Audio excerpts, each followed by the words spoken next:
শফিকুল আলম পরিচালিত সুস্বাগতম সিনেমায় অভিনয় করেছেন নিপুণ আক্তার। 24শে মে এটি প্রেক্ষাগৃহে মুক্তি পেয়েছে।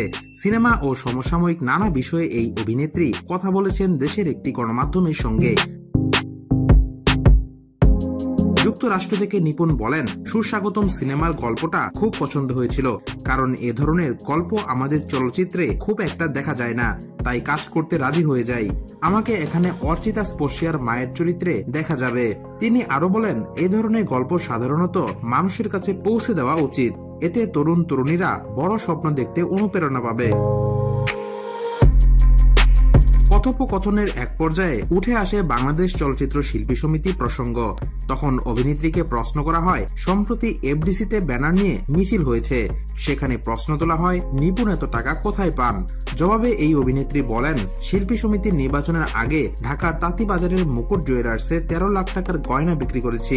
গয়নাগুলো ছিল আমার খুব শখের। এবার ভাবুন এফডিসি কে আমি কতটা ভালোবাসি।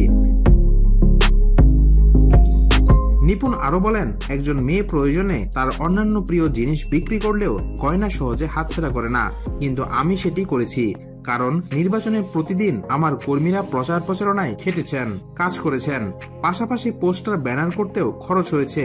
এর বাইরে আমি একটি টাকাও কাউকে দেইনি ভোট কেনার জন্য।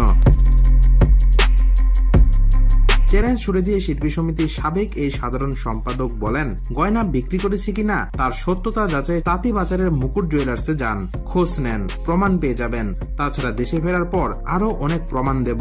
শুধু অপেক্ষায় আছি জুনের মাঝামাঝি পর্যন্ত, তখন ফিরে থলের বিড়াল বের করে দেব।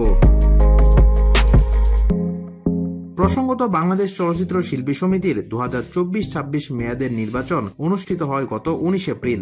এতে জয়ী হয় মিশা ডিপজল প্যানেল। পরে নবনির্বাচিত কমিটিকে ফুলের মালা দিয়ে স্বাগত জানান পরাজিত সাধারণ সম্পাদক প্রার্থী নাসরিন আক্তার নিপুণ। কিন্তু 1 মাস না পার হতেই কমিটি বাতিল চেয়ে বুধবার হাইকোর্টে রিট করেন এই অভিনেত্রী। তার রিটের প্রেক্ষিতে সমিতির সাধারণ সম্পাদক পদটিতে স্থগিতাদেশ দিয়েছেন আদালত। ফলে আপাতত ডিপজল এ পদে দায়িত্ব পালন করতে পারবেন না।